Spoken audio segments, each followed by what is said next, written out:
Bismillahirrahmanirrahim.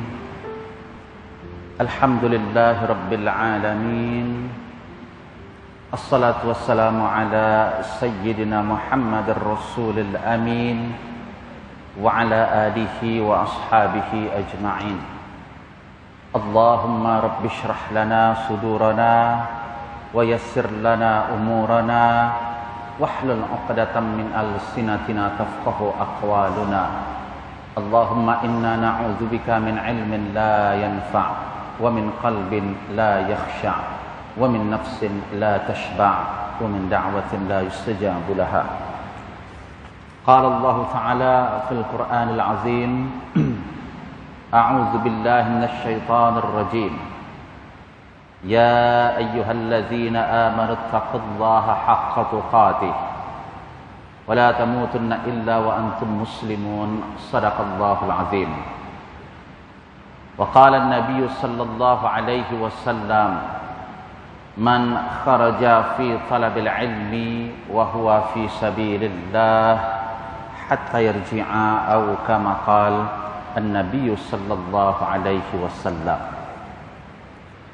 Yang saya muliakan Tuan Imam Masjid Al-Bukhari hafizahullah, yang saya muliakan ahli jawatan kuasa, para asatidz, al-ustazat, a'azzakumullahu jami'an, serta yang saya hormati tuan-tuan dan puan-puan muslimin dan muslimat rahimakumullahu taala jami'an. Alhamdulillah, puji syukur kita panjatkan kehadirat Allah Subhanahu wa taala, yang mana pada malam hari ini kita masih lagi diberi oleh Allah peluang dan kesempatan untuk dapat berkumpul di rumahnya yang mulia ini, khususnya melaksanakan salat fardu maghrib secara berjamaah.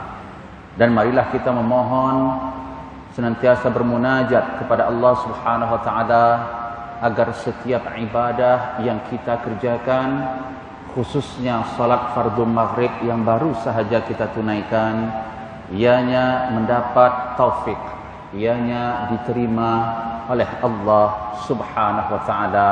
Amin ya rabbal alamin.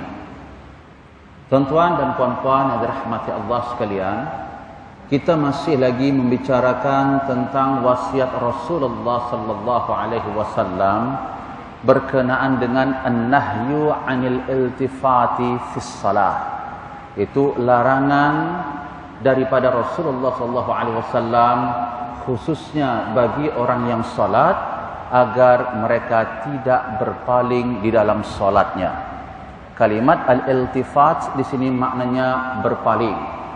Dan sudah kita jelaskan pada minggu sebelumnya, ada dua yang dimaksud dengan berpaling dalam hadis Rasulullah sallallahu alaihi wasallam tersebut. Yang pertama, iltifatul wajhi wal basar. Orang yang salat tadi, dia memalingkan badan dan juga muka serta pandangannya. Jadi ia memalingkan muka dan pandangannya ketika salat. Daripada takbiratul ihram, pandangannya tidak mengarah ke sujud. Karena yang dituntut bagi orang yang salat itu adalah untuk senantiasa memfokuskan pandangannya ke arah tempat ia sujud itu. Kecuali pada tempat-tempat tertentu, khususnya ketika membaca tasyahud dan pada saat membaca asyhadu an la ilaha illallah, barulah alihkan pandangan tadi ke arah jari telunjuk. Dan sudah kita jelaskan apa hikmahnya untuk mengangkat jari telunjuk dan kenapa perlu mengisyaratkan serta memandang ke arah jari telunjuk ni pada saat mengucapkan tasyahud yang pertama ataupun tasyahud yang terakhir. Jadi iltifat yang pertama di sini yang dilarang oleh Rasulullah adalah memalingkan muka ke kanan, ke kiri, memalingkan pandangan ke atas, ke depan. Kalau dia solat berjamaah, dia tengok ke arah belakang imam, dia bukan melihat ke arah tempat sujud. Ini dikategorikan berpaling daripada solat juga. Jadi yang dituntut apa, tuan-tuan yang dirahmati Allah? Pada waktu solat, fokus pandangan kita ke arah tempat kita sujud tu. Yang kedua, al-iltifat bil qalbi. Itu berpaling hati. Pada saat salat, hati kita tidak seperti apa yang diucapkan oleh lidah kita. Jadi tugas hati salah satunya adalah mencerna, menghayati dan memahami apa yang kita sebut dan ucap dan kita baca di dalam salat. Karena dalam salat ini tuan-tuan ada zikir, ada tasbih termasuk daripada zikir, ada doa dan juga bacaan Al-Quran. 3 ni sahaja di dalam salat. Zikir, bacaan ayat Al-Quran dan juga doa. Jadi apa yang dibaca oleh orang yang salat melalui lidahnya, apakah yang dia baca tadi zikir ataupun ayat-ayat Al-Quran ataupun doa, tidak langsung dihayati oleh hatinya. Jadi ini dikategorikan orang yang memalingkan hati dia ketika dia salat. Sebab tu dari awal kita jelaskan khusyuk merupakan ruh bagi salat, nyawa bagi salat. Dan khusyuk ini mahalluhu fil qalbi. Tempat dia adalah di hati. Adapun menurut ulama, khusyuk terbahagi kepada 2. Yang pertama, al-khusyuk al-mazmu'. Khusyuk tetapi dicela, tetapi tidak disukai oleh Allah Subhanahu wa taala. Khusyuk apakah yang dibenci oleh Allah, yang tak disukai oleh Allah, tuan-tuan dan puan-puan rahmati Allah? Khusyu'an nifaq. Khusyuk orang-orang munafik. Jangan anda fikir munafik di sini adalah orang-orang yang hidup pada masa Rasulullah yang ada di Madinah. Benar, orang-orang munafik yang dulunya ada di kota Madinah, kategori munafik al-i'tiqadi, bukan hanya munafik al-fi'li saja, perbuatan, tapi munafik daripada segi ideologi. Tapi kategori yang pertama ni khusyu'an nifaq. Apa yang dimaksud dengan khusyu'an nifaq, tuan-tuan yang dirahmati Allah?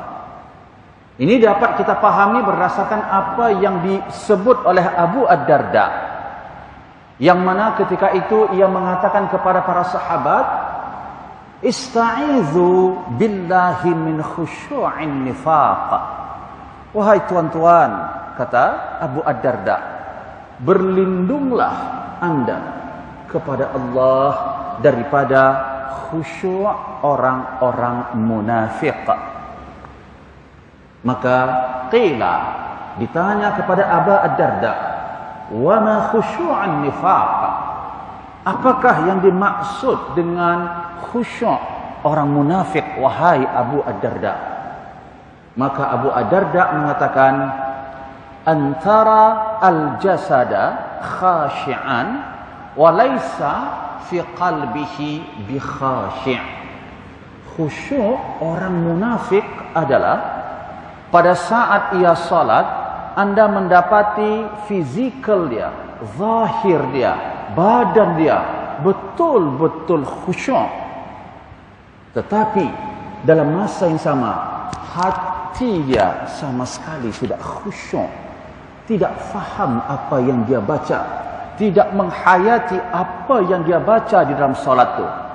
Maknanya dia tidak hayati, dia tidak tafakurkan, dia tidak tadabburi bacaan Al-Quran, bacaan doa, dan termasuk juga bacaan zikir yang dia baca sepanjang dia salat. Dengan kata lain yang dibaca oleh lidah, lain pula yang dipahami oleh hati, lain pula yang difikirkan oleh hati dan akal dia. Na'udzubillah min zalik. Sebab tu Nabi SAW senantiasa berdoa kepada Allah, Allahumma inni a'udzubika min ilmin la yanfa' wa min qalbin la yakhsha wa min nafsin la tashba' wa min da'watin la yustajabu laha. Doa ni sangat bagus sekali diamalkan, karena ini adalah doa yang diamalkan oleh Rasulullah, seorang Rasul yang ma'sum di sisi Allah, tidak pernah berhenti berdoa kepada Allah, berlindung kepada Allah. Yang pertama, ya Allah, hamba berlindung kepadamu ya Allah daripada ilmu yang tidak bermanfaat. Masya Allah. Ini bahaya tuan-tuan dan rahmati Allah. Banyak ilmu tapi tidak bermanfaat. Tidak bermanfaat bagi dirinya dan tidak bermanfaat bagi orang lain. Yang kedua, Rasulullah berlindung kepada Allah daripada qalbin la yakhsha, hati yang tidak khusyuk. Ya Allah, hamba berlindung kepadamu daripada ilmu yang tidak bermanfaat. Dan definisi ilmu yang bermanfaat ini, tuan-tuan dirahmati Allah, menurut ulama, di antaranya adalah Al-Imam Al-Ghazali rahimahullahu ta'ala mendefinisikan ilmu yang bermanfaat ini dengan kata ilmu yang menjadikan anda semakin takut kepada Allah, yang menjadikan anda semakin kurang cinta terhadap dunia, yang menjadikan hati dan diri anda semakin rindu dan senantiasa ingat kepada hari akhirat, dan senantiasa yang membekalkan anda senjata untuk dapat mengetahui tipu daya iblis dan juga syaitan. Inilah yang dimaksud dengan ilmu yang bermanfaat. Adapun Ibnu Hazm mengatakan ilmu yang bermanfaat ini adalah ilmu kitab was sunnah.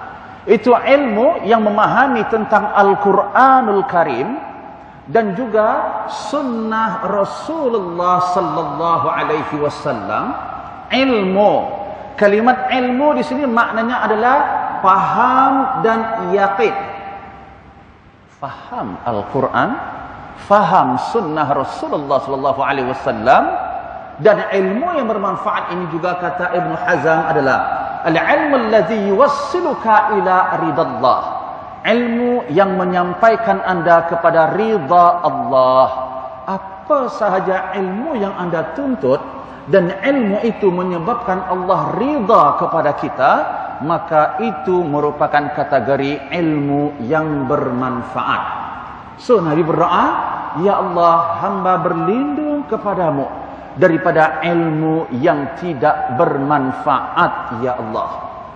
Kemudian Nabi juga berlindung min qalbin la yakhsha. Hamba berlindung ya Allah daripada hati yang tidak khusyuk. Khusyuk bukan hanya anda menenangkan anggota zahir sahaja. Khusyuk juga maknanya at-tazallul wal khudu'. Kita hendaklah senantiasa berasa hina dan rendah di hadapan Allah subhanahu wa ta'ala. Tentunya apabila kita bicara orang-orang yang khusyuk di dalam salat, kita juga akan bicara sebentar lagi, bagaimanakah saya nak tahu yang saya selama hari ini salat tu khusyuk. Jadi ada tanda-tanda orang yang khusyuk menurut ulama, tuan-tuan. Sama seperti tanda-tanda orang yang bertakwa, tanda-tanda orang yang beriman, tanda-tanda orang yang diridai oleh Allah subhanahu wa ta'ala. Jadi salah satu tanda hamba itu diridai oleh Allah subhanahu wa ta'ala adalah ketika Allah beri anda nikmat sehat, anda diberi nikmat lapang, nikmat waktu yang luang, Allah tidak akan biarkan anda gunakan nikmat tersebut untuk digunakan bagi perkara-perkara yang lagha, apatah lagi perkara-perkara maksiat. Allah berikan taufik kepada hamba tersebut untuk menggunakan nikmat waktu lapang dan sehat ini, terutamanya berada di majlis ilmu. Dan tanda orang yang tidak diridai oleh Allah, salah satunya adalah mereka yang paling malas, bahkan orang itu tak suka kepada majlis ilmu. Banyak-banyaklah minta tolong kepada Allah, banyak-banyak berdoa kepada Allah. Kemudian Nabi juga berdoa daripada perkara yang keempat, apa dia? Min da'watin la yustajabu laha. Daripada doa, ya Allah, hamba berlindung kepadamu ya Allah daripada doa yang tidak engkau makbulkan ya Allah. jangan sampai doaku ya Allah Engkau tidak ijabah, Engkau tidak makbulkan ya Allah. Ini doa siapa? Seorang Nabi Muhammad sallallahu alaihi wasallam. Nabi yang paling afdal di antara semua makhluk, bahkan di antara seluruh nabi-nabi. Masya Allah. Pun berdoa kepada Allah Subhanahu wa taala bahwa Nabi di sini nak mengajarkan kepada kita jangan sekali-kali lalai, jangan sekali-kali mengabaikan doa, karena doa silahul mukmin. Doa ini merupakan senjata orang-orang yang beriman. Dan afdalnya doa itu selain pada hari Arafah, banyakkan berdoa di antara azan dan iqamah. Dan juga banyakkan berdoa ketika Anda sujud. Tak kira sujud yang pertama, yang kedua, yang ketiga, ataupun sujud yang terakhir. Karena Nabi menyatakan dalam hadisnya secara umum, aqrab ma yakunul 'abdu min rabbih fis sujud atau 'inda sujud. Fa aktsiru fihi ad-du'a. Hamba ini sungguh dekat jaraknya kepada Allah pada saat dia sujud. Maka kata Rasulullah, perbanyakkanlah doa ketika sujud tersebut. Cuma doa pada waktu Anda salat, sujud ada sujud syukur, ada sujud tilawah, ada sujud juga yang memang berkenaan di dalam salat. Kalau sujud tilawah di luar salat, kalau sujud syukur, ini ada perbincangan. Tapi ketika Anda sujud di dalam salat dan berdoa pada saat itu, afdalnya bacalah doa itu, doa yang ma'thur, terutamanya dalam bahasa Arab. Nah, ini ada khilaf ulama bagaimana kalau ketika sujud kita berdoa dalam bahasa Melayu. Afdalnya untuk keluar daripada khilaf ulama, nak berdoa juga kalau tak tahu bahasa Arab, berdoa dalam hati ketika sujud tu kalau memang pakai bahasa Melayu. Hati, jangan lafazkan, karena ada ulama yang mengatakan batal. Ya, ada ulama yang mengatakan batal salatnya walaupun dia berdoa, tetapi doa itu tidak menggunakan doa yang warid daripada Al-Quran serta daripada sunnah Rasulullah sallallahu alaihi wasallam. Jadi tuan-tuan dan rahmati Allah, khusyuk tadi ada dua jenisnya. Yang pertama khusyuk yang tercela, yaitu khusyuk yang tercela ini adalah khusyuk orang-orang yang munafik. Maknanya siapapun yang melakukan perkara ini, dia dikatakan orang yang khusyuk munafik, tuan-tuan. Bagaimana tadi kata Abu Darda? Solat zahirnya khusyuk, hatinya langsung tidak memikirkan apa yang dia baca, tidak memahami dan juga mentafakkur dan mentadaburi apa yang dia baca di dalam salat tersebut. Lalai hatinya. Kemudian yang kedua, khusyuk al-mahmud, khusyuk yang terpuji. Khusyuk yang terpuji di sini maksudnya adalah khusyuk al-qalbi, hatinya yang khusyuk.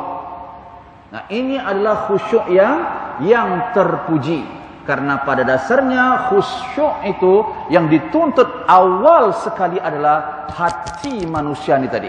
Hati dia ketika salat itu dituntut untuk tunduk, untuk hina di hadapan Allah Subhanahu wa taala.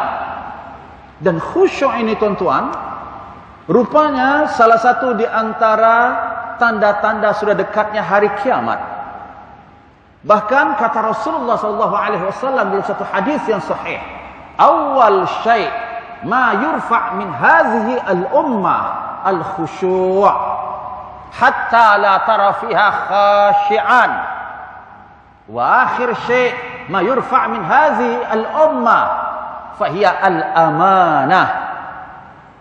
Kata Rasulullah, perkara yang mula-mula akan diangkat oleh Allah daripada hati hambanya ini adalah khusyuk. Sehingga pada akhir zaman nanti kata Rasulullah, khususnya sukar Anda mendapati orang yang salat hatinya khusyuk kepada Allah. Hatinya khusyuk kepada Allah. Ini kata siapa? Kata Rasulullah sallallahu alaihi wasallam. Tapi kalau dah solat tidak khusyuk, bagaimana tuan-tuan nak mengaku beriman kepada Allah?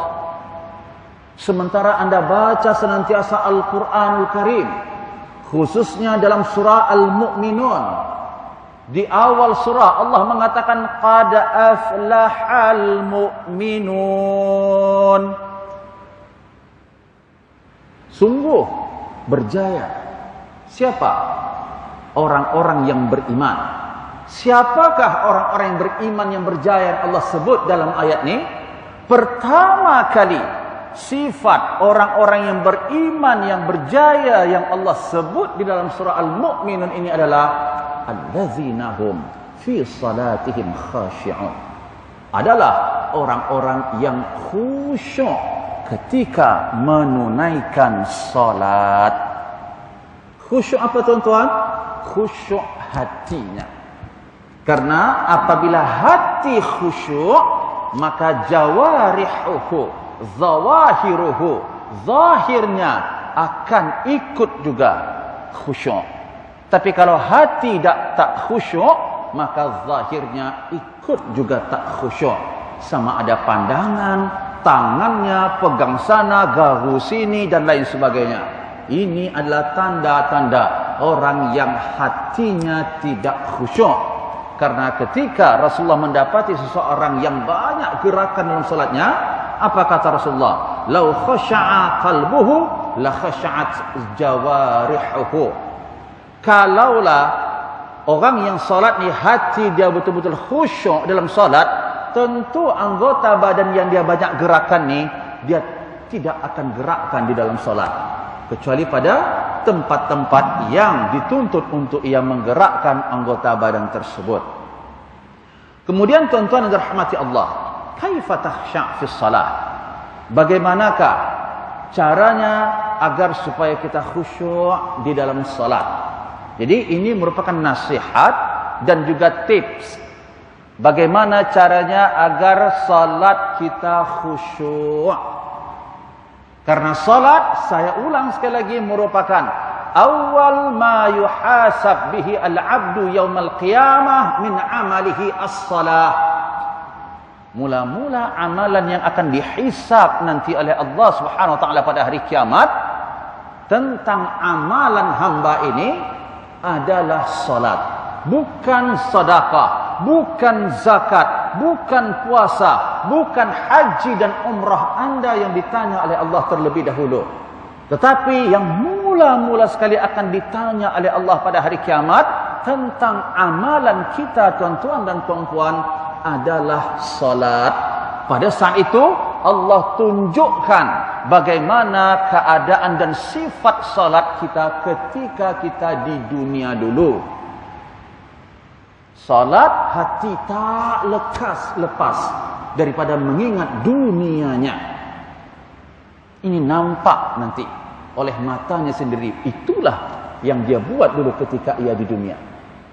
Jadi apabila kita bicara tentang mula-mula, bahwa Rasulullah mengatakan nahnu al-ummah al-akhirun was-sabiqun.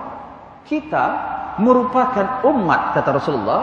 Rasulullah dan juga kita umatnya ini merupakan umat yang akhir sekali, umat yang berada di akhir zaman.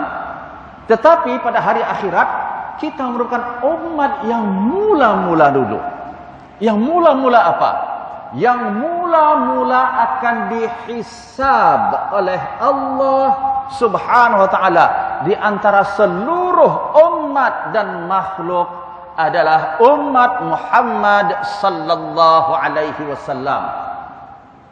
Tetapi dalam masa yang sama, satu di antara kelebihan umat Muhammad sallallahu alaihi wasallam adalah kita kalau dengan izin Allah mati dalam keadaan mengucap dua kalimat syahadah, tetap beriman kepada Allah dan juga Rasulullah, akan menjadi umat yang sebagai saksi nanti bagi umat-umat terdahulu yang mereka menolak, yang mereka menafikan bahawa nabi-nabi mereka telah menyampaikan risalah kepada mereka. Jadi satu di antara kelebihan umat Nabi Muhammad, tuan-tuan dirahmati Allah, kita ni nanti sebagai saksi bagi umat-umat yang terdahulu. Umat Nabi Nuh, umat Nabi Isa, umat Nabi Musa. Kita sebagai saksi apa? Sebagai saksi ketika Allah tanya kepada setiap rasul, wahai Nuh, hal ballaghta ar-risalah? Adakah engkau sudah sampaikan risalahku, kata Allah? Allah tanya bukan karena Allah tak tahu, tapi Allah nak bagi tahu di sini sebagai pengajaran, sebagai maklumat kepada kita. Maka Nuh mengatakan ballaghtu, sudah kusampaikan ya Allah. Ketika itu Allah tanya kepada kaumnya, hal balaghaka? Benar Nuh telah menyampaikan risalahnya kepada kamu? Ma balaghana an-nazir. Rupanya pada saat itu kaum Nuh menolak dan mereka menafikan dengan mengatakan, kami tak pernah sampai kepada kami apa saja peringatan daripada Nuh ini ya Allah.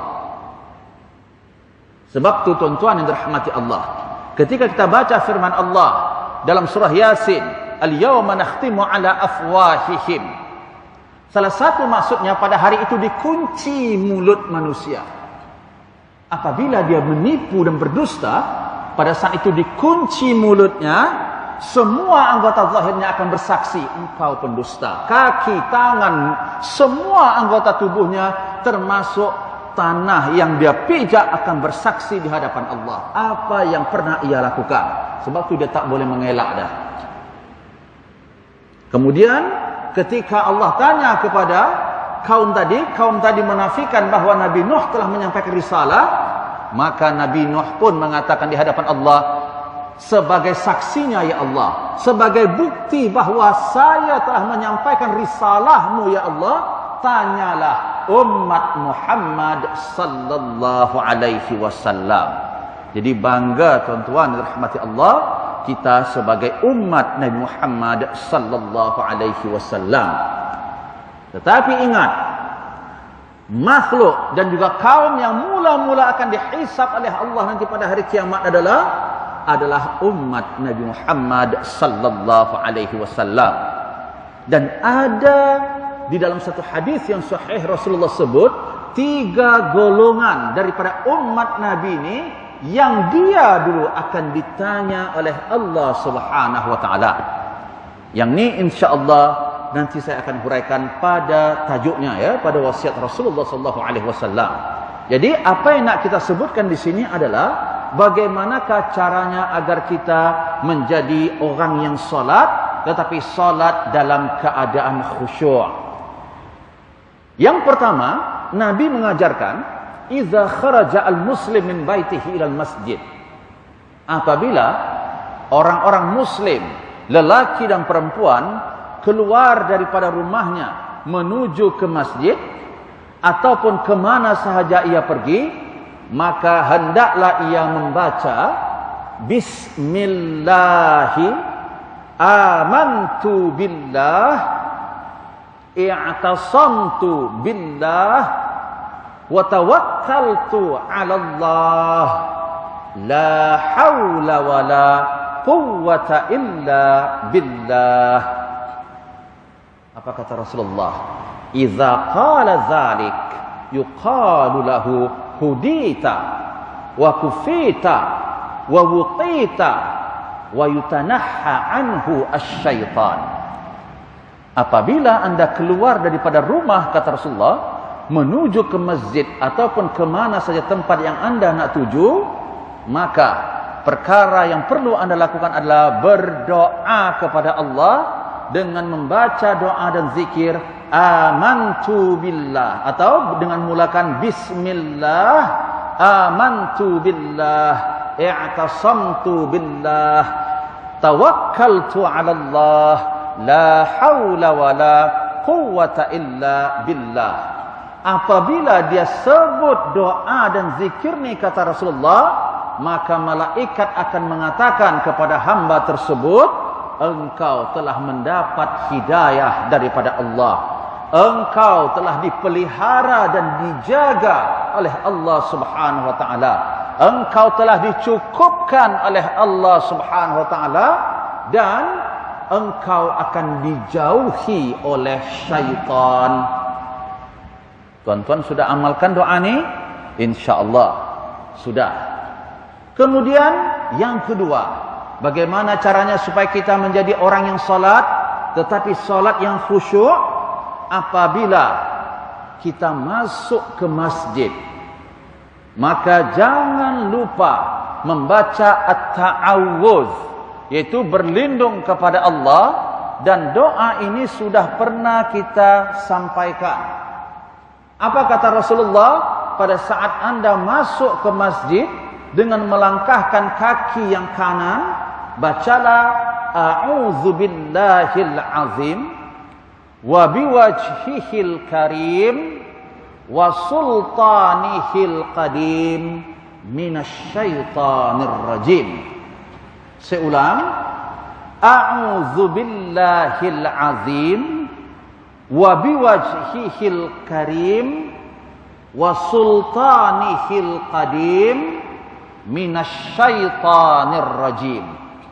Apabila orang yang masuk ke masjid dia baca doa ini tadi, maka syaitan akan berkata, asama minni sairu al-yaum atau usima minni sairul yaum. Kata syaitan surrender. Dia mengatakan bahwa orang yang baca doa ini sudah selamat daripada gangguanku sepanjang hari itu. Kalau tadi Anda baca pada waktu subuh salat fajar, bermula Anda baca ta'awudz ni, a'udzu billahil azim ila akhirih, pada waktu salat fajar, sampailah seharian Anda dipelihara oleh Allah daripada gangguan syaitan. Daripada gangguan syaitan. Kemudian juga pada saat Anda nak masuk ke masjid tadi juga, selepas membaca doa ini tadi, dan ketika Anda sudah melepaskan na'laika, kedua selipar Anda, maka pada saat itu ikhla ad-dunya ma'ahuma, lepaskan juga dunia bersama-sama dengan dua selipar yang Anda tinggalkan di luar masjid tadi.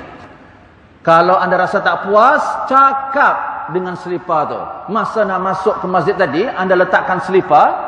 Selipar ini Anda letakkan di luar dan Anda katakan, dunia, kau tunggulah di luar ni dulu nak. Sama dengan selipar ni. Jangan masuk, jangan ikut bersama aku. Dunia apa? Bukan duit, harta saja. Anak, istri, rumah, pekerjaan, semua Anda tinggalkan dulu di luar masjid tu. Karena ini rumah Allah. Anda bertamu ke rumah Allah. Tidak ada adab ketika kita bertamu ke rumah Allah, kita langsung tidak memberi perhatian kepada tuan rumah, kepada Allah Subhanahu wa taala. Ini sungguh tidak beradab. Na'udzubillah min zalik. Saya datang ke rumah Anda. Pada saat saya datang ke rumah Anda, bertamu, saya tak layan Anda bercakap. Apa perasaan Anda? Anda tanya saya, Anda minta soalan-soalan kepada saya tak jawab apapun. Saya buat tak tahu, saya pikir benda yang lain. Apa perasaan Anda? Ini manusia, tuan-tuan. Adakah ini patut kita tunjukkan di hadapan Allah Subhanahu wa taala? Sebab tu di sini kata ulama, tinggalkan dunia itu seperti mana Anda meninggalkan selipar Anda di luar.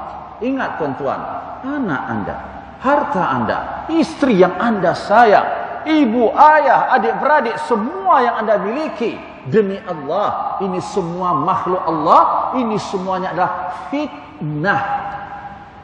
Ini semuanya ujian. Dan semua ini pasti akan meninggalkan Anda, atau Anda akan meninggalkan mereka semua. Pasti suatu saat. Takkan mungkin mereka ikut bersama Anda dalam kubur. Payah betul tak khusyuk. Ingat anak, ingat istri, ingat keluarga, semua ingat. Anda berhadapan dengan siapa pada saat Anda salat? Menghadap ke kiblat. Maksudnya di sini tuan-tuan, bukan bermakna Ka'bah itu ada kelebihan daripada tempat yang lain. Bukan itu maksudnya. Tapi tujuan utama, hikmah di sebalik kenapa Allah perintahkan Rasulullah dan juga umatnya kita ni salat menghadap ke kiblat, karena satu di antara hikmahnya adalah kita dituntut untuk menghadap kepada Allah. Itu maksudnya tuan-tuan, menghadap kepada Allah.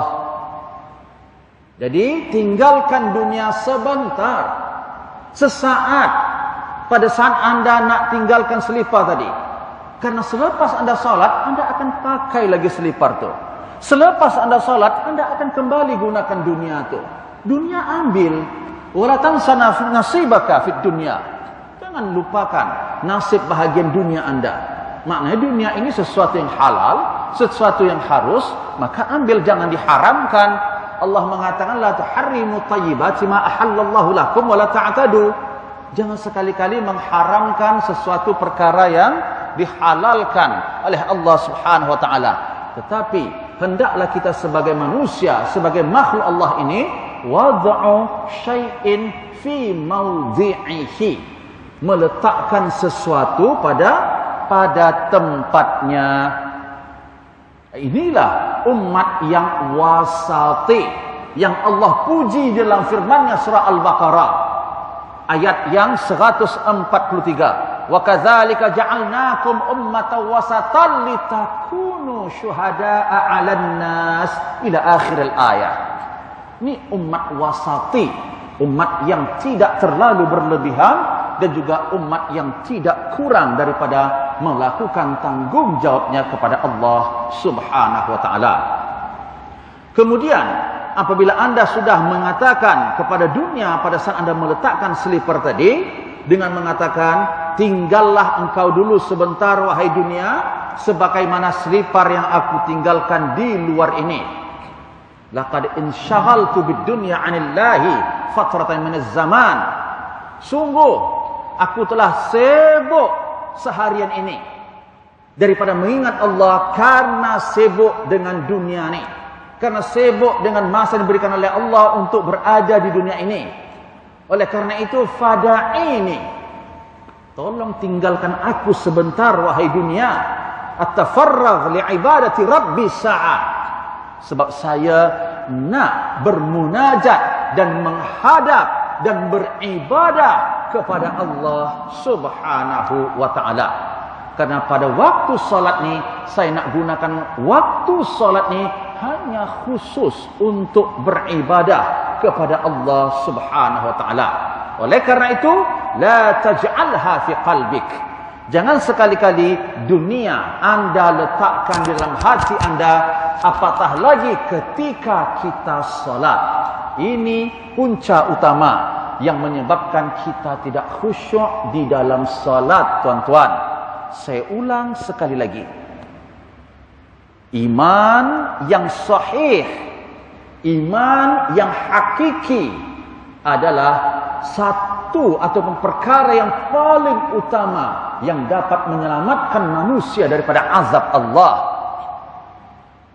Kita adakah benar dikatakan orang yang benar-benar beriman?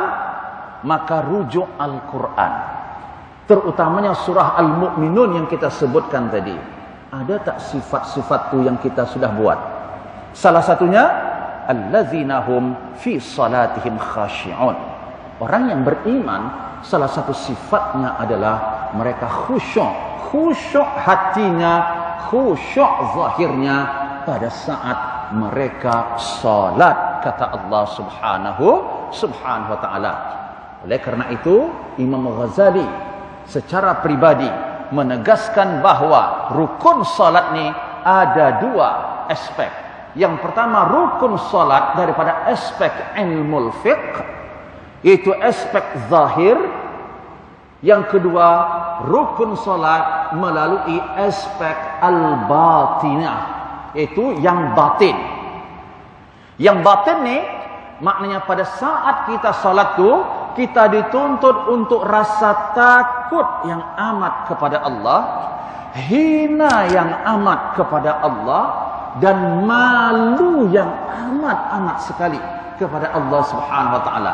Malu terutamanya kita tak dapat kawal diri dan jiwa kita ni, hati kita ni untuk khusyuk menghadap Allah Subhanahu wa taala.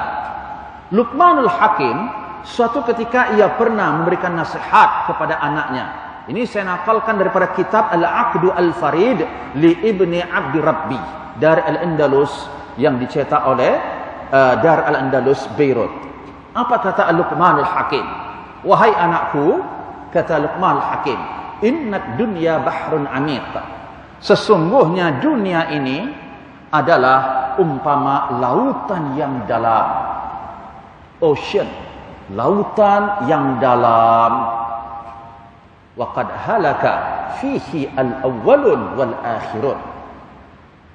Telah banyak binasa makhluk manusia ini disebabkan dunia ini, disebabkan dalamnya lautan dunia ini. Siapa yang binasa itu? Kata Luqmanul Hakim, umat terdahulu dan termasuklah umat akhir zaman ini, umat Nabi Muhammad sallallahu alaihi wasallam. Maknanya banyak manusia ini binasa di sisi Allah disebabkan dunia. Sebab Rasulullah berpesan, fitnatur rajuli fi ahlihi wa malihi wa waladihi wa jarihi. Ujian seorang itu terletak kepada anaknya, istrinya, harta bendanya, dan juga jirannya. Bagaimana cara nak memadamkan kesalahan kita disebabkan 4 fitnah ni? Kata Rasulullah, tukaffirha as-salat. Banyakkan salat. Yang kedua, banyakkan berpuasa, banyakkan sedekah, dan menyampaikan nasihat amar ma'ruf dan nahi munkar. Fa in istata'ta, kata Luqmanul Hakim, jika engkau mampu wahai anakku, ij'al safinataka taqwallah.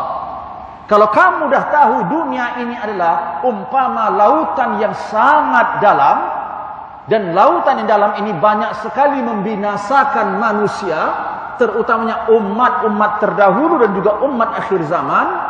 Oleh karena itu, kalau kamu nak melalui lautan yang dalam ini, pastikan kapal yang engkau nak gunakan tadi ketika berada di dunia ini, alat ataupun kenderaan yang perlu engkau bekalkan untuk menyeberangi lautan ini adalah taqwallah. Bertakwa kepada Allah. Takwa pernah saya jelaskan dulu, ada 4 darjatnya. Apa yang dimaksud dengan takwa? Apakah sifat-sifat orang bertakwa? Ini semua sudah kita jelaskan dulu pada pembahasan yang sebelum ini. Tolong diulang kaji.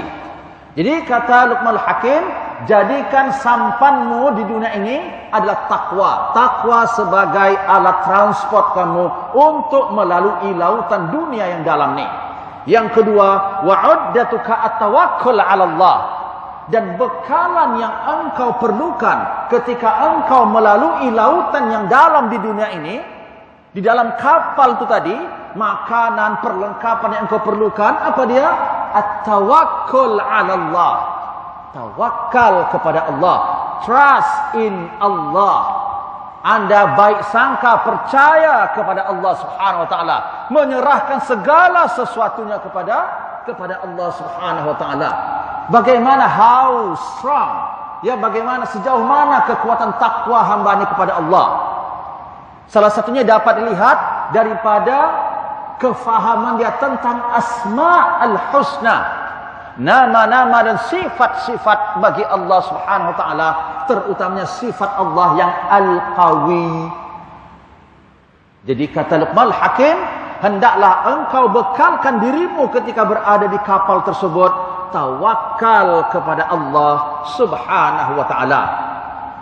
Wa zaduka al-amal as-salih. Jadi persiapan perlengkapan yang engkau perlukan adalah tawakal kepada Allah.